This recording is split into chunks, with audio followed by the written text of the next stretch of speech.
Okay, so today we're going to take a look at an experiment in 2022 that I decided to do as a result of a problem I was having with my Etsy shop. Hey everyone, I wanted to come on and talk a little bit about what I am seeing this year and really kind of going back to this past year, 2021, in my Etsy shop.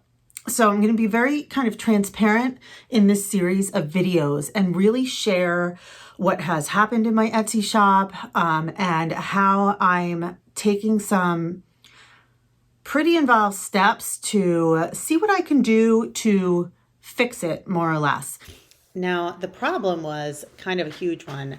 It started out in 2020 when my Etsy shop exploded and really started growing. I sell handmade soaps and a variety of skincare products. And I have a studio from home. I sell on Etsy. I also sell on a website. I sell wholesale, and I have other avenues that we will talk about in terms of income streams at the end of this video. I'm sitting here in my studio sharing this with you. So in 2020, during COVID, what I saw was kind of a surge in sales. Things kind of exploded once March hit. People were sending a lot of gift sets. So I have a lot of like lavender, just relaxing, calming gift sets. And people were really taking time to send gift sets like that to friends and to family, especially because people couldn't get together.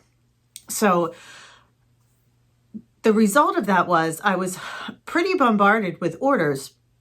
And it started in March, it went through Easter, and then Mother's Day kind of rolled right into that. And by the time May hit with Mother's Day, I had a lot of orders every day. I was very grateful for all of those orders. I was home and I was able to fulfill it. I was just, like everyone else here with my family and basically able to just do what I needed to do and work on things. So I expected that would continue through the end of 2020, and it slowed down a little bit over the summer, but picked right back up in the fall and went all the way through to December. So then once we got into 2021, the momentum was still kind of there, January, beginning of February, but then everything just dropped off. Even going into Mother's Day, which is typically a really big holiday for me, I didn't see anything.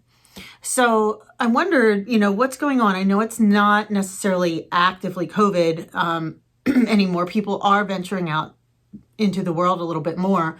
But what is it that is causing the shop to stop? Like, why have I dropped off in search, or, what's happening here? So instead of panic, I sat down and decided at the end of 2021 what I wanted to do. And I decided I would do a complete overhaul on my Etsy shop first of all. Well, I might not know ever really what happened to my shop, and sometimes Etsy is a bit of a mystery that way. But what I could control is what I tried to do going forward. So I decided to do this complete overhaul, which included new gift boxes, which is the mainstay of my Etsy shop, new pictures of the products, videos to go with each one, maker images to go behind the scenes. I worked with a coach to kickstart this process, so I found someone I thought would be a good match for me to kind of get other eyes on my shop. For the most part, I kind of know what I'm doing after 8 years in business, but I needed somebody else to come in there and kind of help me generate some ideas, see things I might not be seeing. And she did a really amazing job. So I added personalization to all of my gift boxes, and I scaled down my inventory. So I'll talk a little bit more about what this means. So one of the things I did was I created a new banner so people can see a little bit more of me in the shop. So you see who the maker is. You have this backdrop of my shelves behind me. I know there are a lot of things I'm doing right in my Etsy shop. I have 5-star reviews. I have very happy customers, but I really don't get seen that much in search. So my original boxes were more like this. And I'm still selling these boxes. But what I'm doing is I'm going through and I'm making a lot of changes to the listings themselves. I'm adding in some information that tells about each of the components of the boxes. I'm also putting in just a little piece about me as well. In addition to that, I'm adding in some videos. So this is one of the new boxes that I decided to work on this year. So it has a whole new look. It's a little more farmhousey. I love quotes, especially literary quotes. So I'm niching down to a specific audience like new moms. I have a quote about motherhood here by Robert Browning. And then you can see that it's personalizable here as well. So this is just one example. I have lots of different price points. So I have this. I also added videos. So this was something I had to invest in. I had the photographer take the box photos and also do some videos because, again, I wanted to make it more of like a typical Etsy shopping experience, what people expect to see when they get on Etsy. And with that, I did the same thing, showing all of the components of the box, ending with a little more about me. I worked on better SEO, and again, we'll talk more about that. I am not any kind of expert. I did use some coaching in order to do this to help me, but I also kind of used some of my instincts here. So if we go back to the shop, we'll see that things are just simply more targeted for the most part. You'll see a 60th birthday gift box here. A college care package. I do tend to sell a lot of care packages to college students. So I'm kind of focusing a lot on the things that I do sell. Right now, I'm noticing a lot of Easter baskets are getting found in search and coming up. I also created some different soaps like a box of roses and have done some other things too. So when I talk about what I have done in the Etsy shop in particular, I will go into a whole video on that to tell you the changes that I made, what has been working and what hasn't, and that's going to be in a future video in this series. All right, now let's talk about how Etsy snowballed into other areas of the business. In my mind, I kind of had this hope that things would pick up really quickly. I have a huge financial goal for 2022, and I started to feel a little bit nervous that the first quarter so far, at least in January and February, now not typically or historically busy months, weren't really producing what I wanted them to produce. So, because of that, I thought about another area of my business that I would work on simultaneously, and that was my Facebook group. I also wanted to build more of a community in this group and not make it just a sales group. So I looked at some things that would kind of go along with my skincare, wellness type theme. And I found that what I needed to do was kind of put the actual shop aside and focus on my community. So I made a huge change in 2022 by revamping my entire Facebook group as well. So I went into the Facebook group and I just told them very honestly that I was going to be bringing in my 20 years of teaching, particularly literature, into the group, and that we were going to have kind of a wellness focus for 2022. I decided I wanted to do a theme each month. And essentially what I did was I took the focus off of sales in my Facebook group and I brought it to service. First of all, I brought in experts in different areas of wellness. Now, to choose the experts, I needed to know what the focus was each month. So I set a theme. January was Embrace the Morning. February, so far, we have Follow Your Heart Chakra.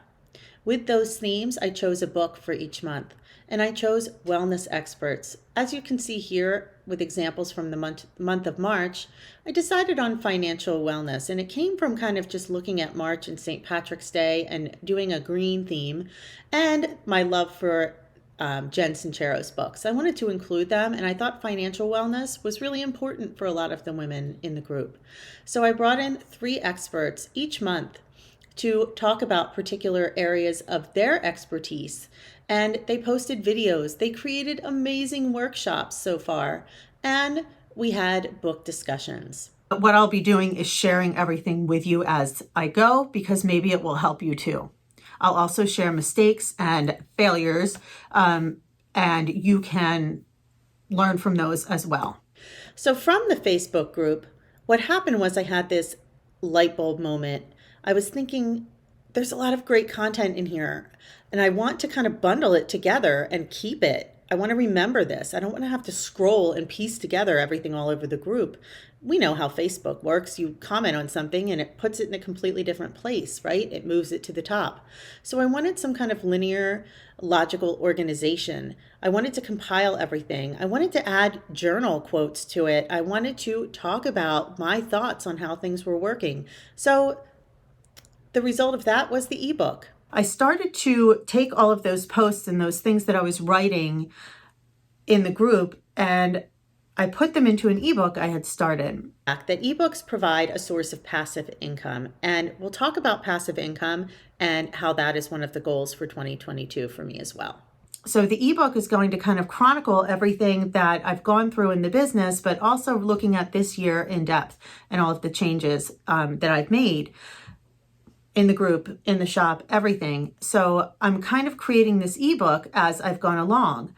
And then I saw these posts as kind of valuable short snippets of information of learning from people who are there to teach us, but also things that we can really connect to in our own lives. So I thought, well, these would make great blog posts as well. So I was able to write about the books and share some important information in smaller posts in the blogs. So everything was really coming together this way.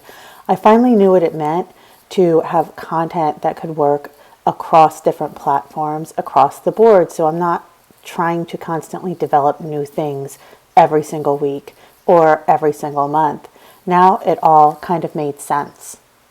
So a lot of those posts became blog posts, which I then shared in my email too. And this is what I'm continuing to do. I'm finding that this has worked really effectively because I have something that I can continue on, and it's the content that keeps going. Able to repurpose some of that information and use it for emails that were wellness focused, that were new and maybe more exciting for my audience. They were all organized around the theme. So I'm able to have better email content to offer my email list. It's really important to me that I have quality information that I'm sending out to people who agree to give me their email address.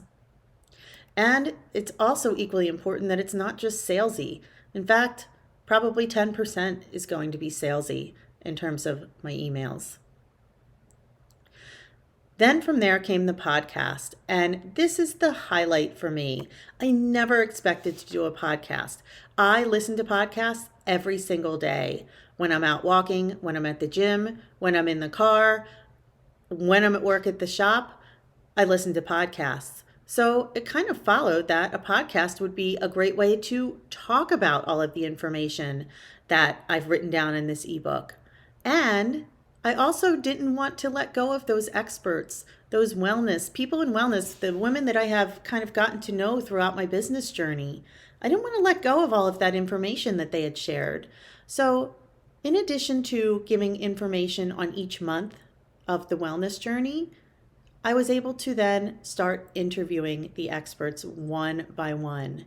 And they're all in a schedule right now. I do my first interview tomorrow with one of the guests, and it's going to be amazing. I'm really, really excited about this podcast.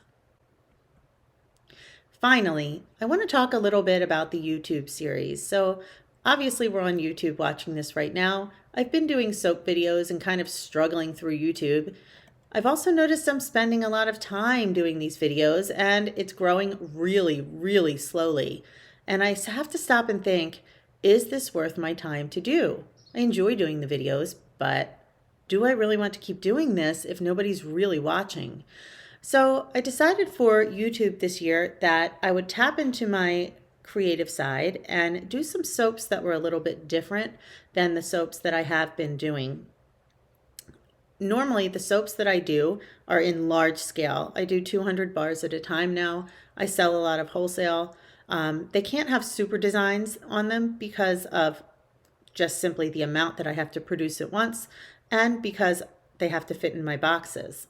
So I decided to do really small batch soaps that would allow me to actually try out some new decorative techniques and have some fun. It would also allow me to have new inventory for my shop in Maryland and some things that I knew my customers would like.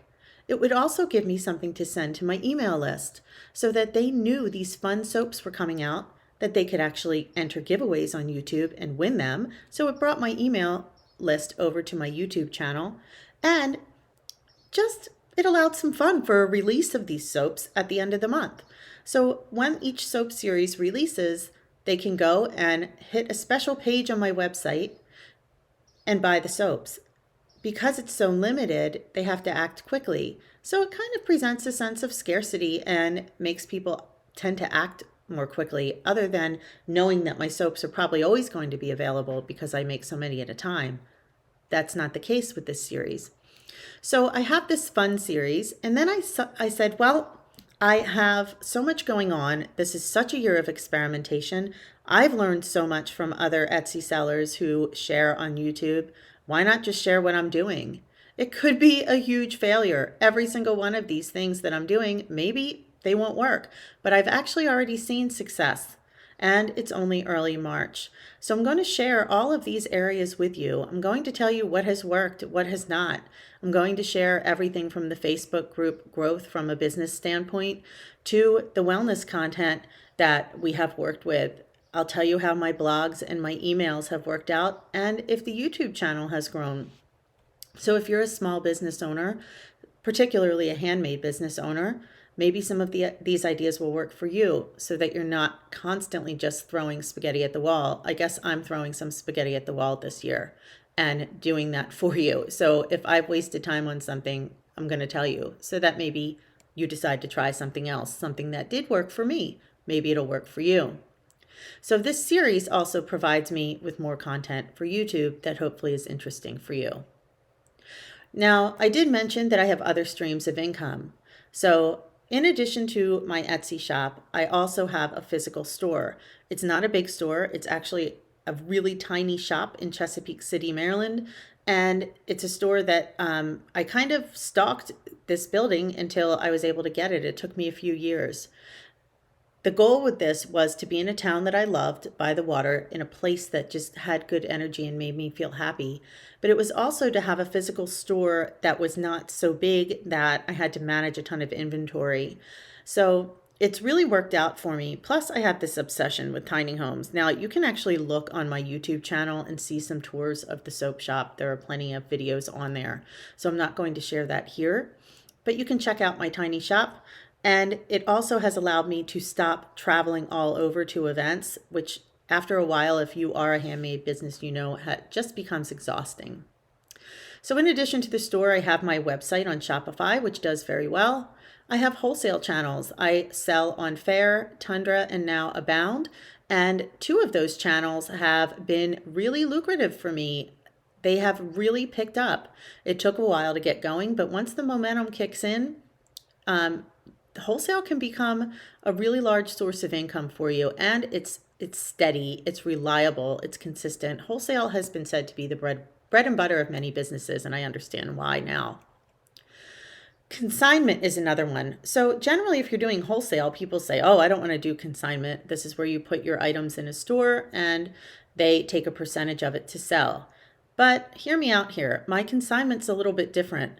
I have select stores. They're artisan types of stores. It started with one in particular that opened the same year I opened my business. And for 8 years, I've been making a lot of money at that store every single month. So I've chosen just a few stores that I can handle that are local, and I can keep them stocked with inventory. And those stores have sold really well for me. I have a following built up at those stores of regular customers, loyal customers, and I have checks coming in very reliably every month, and they grow each time. Finally, the email list. If you have heard somebody say that email is so important to have this list, to grow this list, to capture your customers' emails, I cannot emphasize this enough. It's so important. Think about this. If you have an email list, you are able to write to your customers anytime you want to and sell them something, tell them something, make them aware of something new. You're always able to tap into it. It can give you monthly sales every single month. You know that you can get sales from your email list if you shoot out an email and offer a discount on a particular product to them. If you have releases like I'm doing with these soaps on the YouTube channel, you can send out an email list and let everyone know. Email is super, super important. It saves you a lot of time trying to post all over social media and market and spend money on marketing. If you have the email list, you have everybody where you need them, and it should be growing all the time. I can do a separate video on how I have grown my email list and how I'm growing it really rapidly this year. Finally, recipes and other passive income sources. So I am growing some passive income sources this year. I can talk about that in particular in another video as well. But in addition, on my Etsy shop, I have recipes that I have written, some of the ones that are best-selling items that I have in my own business that I now sell recipes for, including a commercial license for one, and those sell over and over again. So thank you so much. I want you to stay tuned for these in-depth videos on each of these experiments in the business all year. You'll see it in the series, and this is number 1, the intro. In the next video, I'm going to share my biggest secret strategy yet. One thing that I'm doing, which is kind of crazy, something that I had not really intended to do, and I'm going to share if this one works for me because it's something I want to know. Do I have a lot of work in store for me? Yes, I do. Every hour of my day is jam-packed, and I am trying to fit in soap to do that too. There are some ways that I am doing that by hiring some help. I will talk about that as well. So this series is going to give you all of that information. It's going to tell you everything I am doing, the good parts, the bad parts, the failures, all of the above. I'm putting it all out there. All I ask you to do in return is to subscribe. Help me to grow this channel. Hit subscribe, hit the notification bell, comment on my videos. They help me to get seen. The more followers I have, the more motivated I'm going to be to really share all of my secrets with you. So stay with me, and thanks for watching.